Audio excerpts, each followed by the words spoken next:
Alright, Still of the Night, one of the greatest riffs of all time. Me personally, I think how Smoke on the Water was the riff of the 70s, this is the riff of the 80s. John Sykes is an amazing guitar player. His sound and tonality just cuts through many bands from Thin Lizzy, Whitesnake to Blue Murder. Which, unfortunately for Blue Murder, he signed with the same record company as Whitesnake. And so therefore, they kind of put him on the shelf there a little bit. You know, they didn't promote him as much as they promoted Whitesnake, because I personally believe Blue Murder was a much better band. That's just my personal opinion. I'm a John Sykes lover. I met him in the Hollywood circuit. I think it was at Lynch Mob. And of all the rock stars and people in show business I've met, John Sykes was the coolest. He was talking to me about my gear. I mean, we were talking like a couple of old friends. We're talking about gear, and he even asked me what gear I was running through. And I couldn't believe it. And at the time, I was running Marshall, modified Marshalls. So it was really cool. And then years later, when I saw him at a Thin Lizzy concert, because I love that band, and John Sykes put together this, Thin Lizzy project with the older guitar player. And when I went to the show, John Sykes saw me and he actually pointed me out. He goes, "Hey, how's it going?" kind of thing, So John Sykes, one of the coolest people on the face of the planet. This particular riff, I don't know if you noticed, but John Sykes' sound is so huge on this album. And producer Bob Rock split John Sykes' sound with delay and modulation. John was using a Mesa Boogie Coliseum cabinet with EV Celestion cabs. The mics were Sennheiser 421, Shure 57, Neumann 87 on both cabs, and then John would double the parts. And that is so cool, and that's something I like to do with the rhythm parts on my particular albums, is because, or anybody I work with, if you double the parts, it always gives you a huge sound. So anyway, John Sykes, one of the greatest guitar players of all time. I hope you enjoyed the story. This one's exclusive, just for Car. In 1985, John Sykes was heavily involved in Whitesnake's self-titled album, and he eventually co-wrote 9 out of 11 songs with David Coverdale. They started working on the songs in the spring of 1985 in the south of France, and around September, the band flew to Little Mountain Sound Studios in Vancouver, Canada, to work with legendary producer Mike Stone. While John Sykes was working on the Whitesnake 87 album in the studio, Bob Rock, another legendary producer who produced Metallica's Black Album, was right next door working with Bruce Fairbairn, and they kept coming across each other in the lobby. John later said, "We've been friends ever since. I wanted to go for an early 70s type of sound more than a late 80s thing, and Bob's into early Purple and Led Zeppelin, so it was great." John was there with genius producer Mike Stone, who had previously worked with Queen, Journey, and other great bands. And there was also Mike Fraser, who was the assistant on the project, and he was Bob Rock's assistant at that point as well. So Mike Fraser is actually a Canadian music producer and mixing engineer who later recorded and mixed 6 records for AC/DC. The classic AC/DC anthem, Thunderstruck, was in fact recorded and mixed by Mike Fraser. So Mike Fraser asked to take a week off because his wife had a baby. So according to Bob Rock, Mike Fraser was the best at that time, so he helped out on the session. But whatever Fraser was doing, it just didn't work.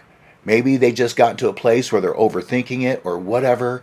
I've had things like this happen in the studio. Sometimes it's tough to get a certain sound. So they were trying to get this guitar sound for a couple of weeks, but they could not get a guitar sound. And I remember reading this interview by John Sykes about this very session. And yeah, 2 weeks. I was always amazed that someone would take 2 weeks to get a sound. But you hear the sound on the first Blue Murder and that Whitesnake album, and it's huge. So well worth it. They tried putting John's sound through a PA. They're trying to do all kinds of stuff like that. But then eventually, Mike Fraser came over to Bob Rock and asked, Bob, would you come over and help us to get a good guitar sound? And Bob replied, look, you've been trying to do it and you didn't get it. I'm not sure if I'm going to do you any good. So Bob went over and got the sound they were looking for. He split John's sound with a delay and a little modulation, which he had been doing already, and then so he split John's Sykes sound.